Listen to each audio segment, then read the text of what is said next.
Então hoje nós vamos falar sobre a visão computacional ou Computer Vision.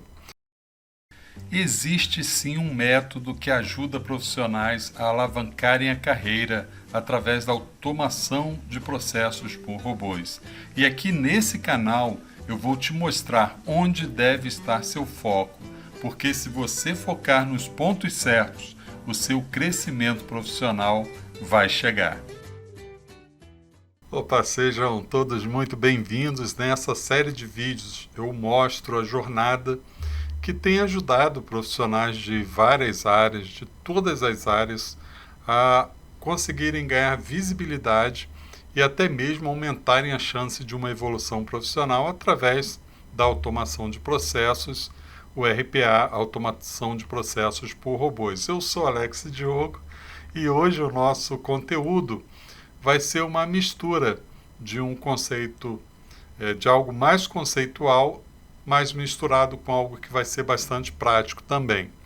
E nós vamos usar para isso a ferramenta da UiPath, para que a gente possa explicar um pouco sobre o que é a RPA cognitiva, que é uma tecnologia que tem tudo para se tornar um padrão nos próximos anos, à medida em que as tecnologias elas vão evoluindo, sobretudo as tecnologias relacionadas à automação de processos. Então hoje eu vou falar de um componente que está disponível no UiPath, mesmo para quem utiliza versões com licenças Community, que é a versão que para aqueles que estão estudando, para pequenos times, conforme o site da própria UiPath. Então hoje nós vamos falar sobre a visão computacional ou Computer Vision, para que você possa compreender melhor qual é o conceito que está por trás da RPA cognitiva. Então seria basicamente a capacidade que o robô tem de imitar as nossas habilidades cognitivas, as nossas percepções, para através delas, dessas percepções que nós utilizamos para resolver determinados problemas, o robô também seja capaz de resolver problemas utilizando essas habilidades. Então nós, como seres humanos, temos já essa habilidade em nós, auxiliadas pelos nossos sentidos, ou percepções, seja através da audição, do tato, da visão e etc. E aí a RPA cognitiva é então essa tentativa de aproximar a forma que o robô, que é um programa de computador, é capaz de mapear o seu ambiente e resolver os problemas apresentados com uma maneira, ou da maneira que nós, como seres humanos, também somos capazes de mapear o nosso ambiente, os problemas que se apresentam e tomamos as nossas decisões. É claro que tudo que eu estou falando aqui é baseado em teoria, em estudos que estão sendo feitos para aperfeiçoamento tecnológico, e nem tenho como objetivo aqui me aprofundar em tudo que está sendo desenvolvido aí nessa área. Tendo essa compreensão básica, então, quero falar de um componente da UiPath, que é utilizado já para começarmos a mergulhar nesse mundo de RPA cognitivo, que é chamada a visão computacional. Então, por que visão computacional? Exatamente porque a ideia é remeter a uma comparação com a nossa própria visão, a visão humana, Então, de um lado, nós temos a visão humana, quando a gente olha, por exemplo, para uma tela de computador, para um programa que está aberto, e a visão computacional, então, tem como objetivo imitar essa nossa visão humana, a forma em que nós olhamos e compreendemos cada componente que nós vemos numa tela de um programa qualquer. Mas o que acontece em termos práticos em relação a isso? Quando a gente faz uma automação usando os componentes comuns de automação, se você já utiliza ferramentas, seja da UiPath ou qualquer outro player, você já utilizou diversos componentes. E esses componentes, que no caso da UiPath eu estou me referindo aqui, que são as activities, as atividades, o robô, cada passo que é realizado, ele está na verdade interagindo com as aplicações que estão sendo automatizadas, mas interagindo o que a gente pode chamar por trás da cena. Por exemplo, se eu estiver automatizando um processo que usa um navegador, Chrome, por exemplo, o robô vai, através de WebDrivers, analisar os elementos HTML da aplicação que a gente estiver automatizando. O HTML, que é a linguagem de programação que constrói os sites da web. Se o robô estiver interagindo com uma aplicação Java que roda em uma máquina virtual Java, ele vai interagir com essa máquina virtual para colher informações sobre os elementos daquela aplicação. Se for uma aplicação nativa do Windows, o robô vai interagir com as bibliotecas do Win32 para que ele possa extrair a identificação desses componentes da aplicação em que ele vai estar interagindo, exatamente para que ele possa ser executado a quantidade de vezes que seja necessário, sem cometer erros, porque ele vai pelas identificações que ele conseguiu fazer em relação àquela aplicação. O que isso significa na prática é que o robô está por trás da cena interagindo em um nível bem abaixo do que nós, seres humanos, interagimos quando a gente utiliza um programa de computador. Quando a gente passa a automatizar os nossos processos, então, usando a visão computacional, é como se a gente trouxesse o robô para a interação mais próxima da que a gente faz, da forma que a gente interage, né, com essas aplicações, que é através daquilo que a gente está vendo à nossa frente. Vamos dar um exemplo. Quando eu abro um programa qualquer de computador, ou se é um navegador, né, a gente consegue identificar se é um navegador pela própria aparência daquela aplicação. Eu sei que é uma aplicação desktop por causa também da aparência que tem uma aplicação desktop.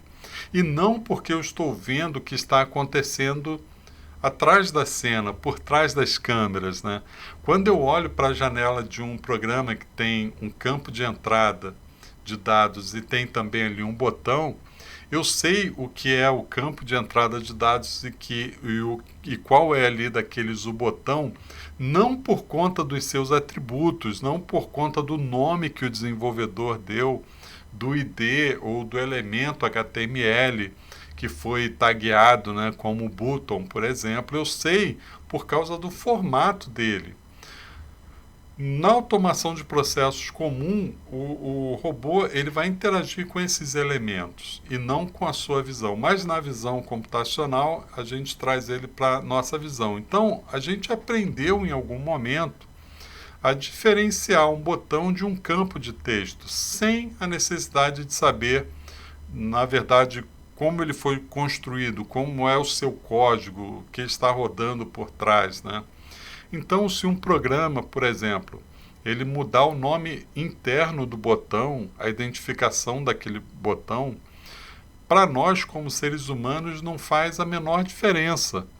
Mas para um robô que precisa dessas informações, faz toda a diferença. Ele simplesmente vai parar de funcionar, porque ele vai pesquisar por um botão que tem uma determinada identificação e esse botão ele não existe mais para o robô. Então entra em cena a visão computacional, que é a capacidade de trazermos o robô para usar a visão que nós temos quando a gente olha para uma tela de computador. E aí ele vai definir que tipo de componente é aquele, não pela sua identificação, não pelo que está por trás da cena, não como o programador definiu, mas ele vai entender que se trata de um determinado campo, por exemplo, de um botão ou um campo de entrada, pelo formato, assim como nós identificamos. Pelo formato que aquele componente apresenta na tela, ele vai deduzir que tipo de componente é aquele. Então, eu acredito que, conceitualmente, já deu para entender um pouco qual é a diferença quando a gente usa a automação comum, né, utilizando os recursos das aplicações, de quando a gente começa a partir para uma RPA que seja capaz de enxergar as coisas como a gente enxerga. Então agora nós vamos entrar aqui numa parte prática que vai permitir que você veja agora, né, através daquilo que a gente vai desenvolver aqui, como isso acontece então na prática. Vamos lá. Então, muito bem, eu estou aqui no UiPath, eu decidi usar uma aplicação aqui utilizando um Android, né, uma aplicação que está rodando aqui no próprio Android através de um emulador. Eu estou usando aqui o Genymotion, mas poderia ser qualquer emulador de Android, e nós vamos automatizar alguma aplicação do Android. Utilizando então essa visão computacional é indiferente, eu não preciso nem ter extensões rodando dentro do Android. Então, para fazer isso, eu vou utilizar aqui a visão computacional. Quando a gente pesquisa aqui, iniciando por CV, a gente vai ter aqui todos os recursos de visão computacional que a UiPath implementa. E o primeiro componente que a gente precisa utilizar é o CV Screen Scope, que é onde a gente vai definir a nossa tela então principal e começar aqui o escopo dessa nossa aplicação, dessa nossa automação. E a gente pode escolher aqui quais são os componentes de OCR que vão nos permitir trabalhar com esse tipo de visão computacional. Então eu tenho já aqui a minha aplicação aberta e o que eu quero fazer aqui, eu quero que ele abra aqui, imagine o seguinte, que eu tenho uma lista de contatos num determinado arquivo, do Excel, por exemplo, eu quero fazer essa importação, mas não através de CSV, eu quero que o próprio robô pegue esse arquivo e fique atualizando a minha lista de contatos. Então ele vai abrir a aplicação aqui de contatos, vai clicar aqui para adicionar e vai preencher os campos desse contrato, por exemplo, colocando aqui Pedro, sobrenome, o último nome Santos, vai preencher aqui qual é o telefone, vai preencher o e-mail e vai salvar. E aí ele faria isso para toda a minha lista ali que eu quisesse importar. Então vou fechar aqui essa aplicação. O primeiro passo que nós vamos fazer aqui vai ser clicar sobre esse botão. Então, assim como nós temos a opção de clique para os componentes que interagem com a aplicação, nós temos também o Computer Vision Click. Então, vou arrastar ele para cá. Vou pedir para indicar na tela, assim como eu faço com a aplicação comum. Você vê que ele consegue reconhecer através de OCR esse componente, que isso aqui são botões. Então, vou selecionar aqui, mas primeiro eu vou pedir para que ele atualize o escopo, caso tenha tido alguma mudança nesse escopo, e que ele faça aqui então para mim essa seleção. Então ele já vai clicar aqui e vai abrir a aplicação de contato. Eu vou executar o robô para facilitar, para que ele mesmo vá fazendo todo esse procedimento, né, todo esse processo. Vamos aguardar que ele interaja então com a aplicação. Ele abriu a aplicação e clicou ali no botão de contatos. Como é uma máquina virtual, ela é mais lenta, né? Isso é normal que isso aconteça. Então, o próximo passo agora, eu vou usar também um clique para interagir com esse botão. Então, vou arrastar um outro clique para cá, um CV clique. Vou mandar ele indicar nesse mesmo escopo. Só que agora a tela ela foi alterada, então eu vou mandar ele atualizar esse escopo para a nova tela. E ele vai reconhecer aqui vários componentes. Eu vou dizer que eu quero que ele clique aqui sobre esse botão. Vou voltar aqui na aplicação, vou fechá-la novamente, só para deixar que ele mesmo já vá fazendo todo esse processo. E aí fica mais fácil da gente conseguir fazer essa automação aqui. Bem, ele vai abrir a aplicação e vai clicar ali para adicionar um novo contato. Agora nós temos aqui alguns campos de entrada de dados que eu quero, que é o primeiro nome, o último nome, telefone e o e-mail. Então eu quero adicionar aqui agora um Type in Tool, assim como a gente tem a Type in Tool comum, né? Nós vamos arrastar aqui o CV Type in Tool, mandar indicar, e como a tela foi atualizada, eu vou pedir que ele também atualize esse escopo. E ó, você observa que ele já vai entender o que é um ícone, o que é um campo de entrada de dados. Ele vai também fazer algumas associações. Eu vou marcar aqui o first name, só que eu vou fazer aqui uma alteração. Eu vou voltar aqui no menu, em edição de tela, porque eu não quero que ele utilize a palavra device como indicador aqui para que ele encontre esse campo, porque pode estar, por exemplo, em português, e aí aqui não seria device, seria dispositivo. Então vou remover essa associação que ele fez e vou indicar que ele tem um elemento aqui que vai ajudar nessa ancoragem, para que ele saiba que ele está interagindo com o componente correto, que é esse ícone aqui de uma pessoa, né, de um contato. Ok, vou mandar adicionar. Agora eu vou fazendo aqui o preenchimento, só para que fique, para a gente veja, porque há aplicações que elas vão modificando os seus campos à medida que campos vão sendo entrados, né? Vai havendo aqui entrada de dados e nós vamos ver que isso vai acontecer. Então vou atualizar aqui como se eu tivesse digitado, e para o próximo campo eu vou puxar mais uma Type in Tool, já que para esse campo eu também vou informar um campo de texto, né, uma informação textual. Depois nós vamos preencher o que nós queremos, porque aqui a gente deveria usar variáveis. Se a gente estiver buscando isso de uma planilha, por exemplo, a gente vai ter uma tabela de dados e as variáveis vão ser incluídas aqui. Mas no nosso caso, para simplificar, nós vamos colocar texto literal. Então aqui no primeiro, eu vou pedir para que ele digite Alex. Nesse segundo aqui, eu vou pedir que ele digite Diogo. E eu vou indicar então esse campo. Como não houve mudança na tela, eu posso deixar como está, mas é sempre bom que a gente atualize o escopo para não ter problema no posicionamento. Então vou clicar aqui sobre o último nome e você vai ver que ele não conseguiu associar nenhuma ancoragem. Então eu posso associar a esse campo, ele vai estar sempre abaixo desse. Posso associar a posição aqui também desse ícone. Vou associar aqui a posição desse campo.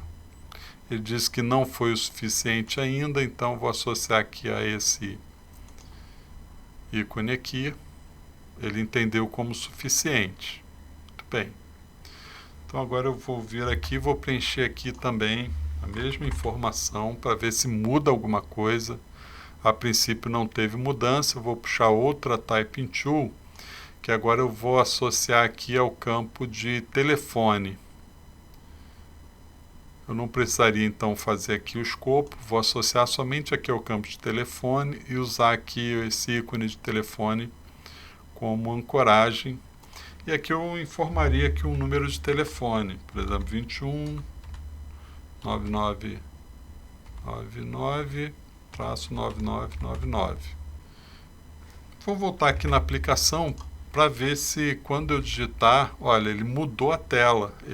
Cada vez que eu incluo um telefone, ele me permite incluir mais um telefone. Isso é um problema.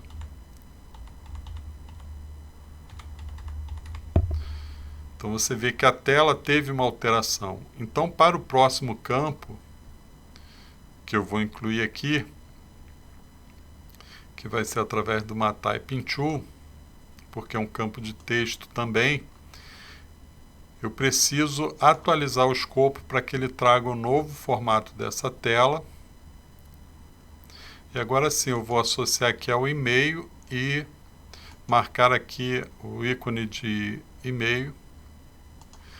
Vou informar aqui o texto, por exemplo, alexdiogo@desafiosrpa.com.br. Botou som aqui. Então, muito bem. E por fim, após fazer todo esse preenchimento, então se eu colocasse aqui, por exemplo, Alex Diogo Desafios RPA.com.br, por fim eu então vou clicar aqui nesse botão Save. Então vou vir aqui e vou pesquisar pela CV Click para clicar sobre aquele botão. A princípio não há mudança de tela, então eu poderia simplesmente vir aqui e clicar em Save, mas eu vou atualizar o escopo. Sempre bom deixar esse escopo atualizado e Save. Aí a gente pode pensar assim, bom, mas aqui ficou Alex, Diogo, um número, será que ele não vai confundir e achar que não é a mesma tela? Não, isso não vai acontecer, porque quando ele fizer esse preenchimento, que ele vier para o próximo aqui, ele vai fazer esse refresh. Esse processo que eu fiz é de um refresh. Então vai estar sempre a informação atualizada para ele. Para a gente testar se o nosso robô aqui cognitivo, né? Por que cognitivo? Porque ele não está interagindo com as informações do Android. Ele está interagindo com a tela, da maneira que a gente vê a tela e identifica os componentes, fazendo associações. Sempre que a gente olha para uma tela e você vê essa cartinha aqui, você sabe que ele está esperando o e-mail. Se você vê esse telefonezinho, você sabe que é um número de telefone. Tudo isso a gente aprende através da utilização de forma visual, e é assim que o robô vai se comportar. Então eu vou fechar aqui essa aplicação. Antes de fazer aqui a execução, tem um passo importante aqui. Nós vamos vir em cada uma dessas atividades aqui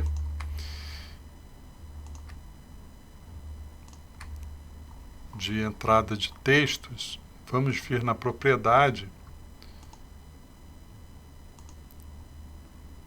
Vamos vir aqui na propriedade e desmarcar essas três opções aqui que ele tenta ativar, dar um clique primeiro e limpar o campo. Então nós vamos em cada uma delas, nós vamos desabilitar essas opções.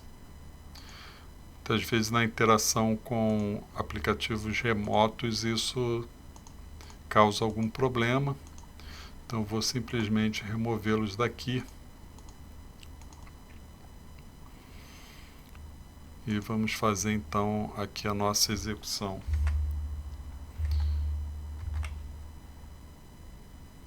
Abriu a aplicação de contatos. Selecionou o novo contato. E vai começar ali a sua digitação. Primeiro nome, último nome, número de telefone, o e-mail,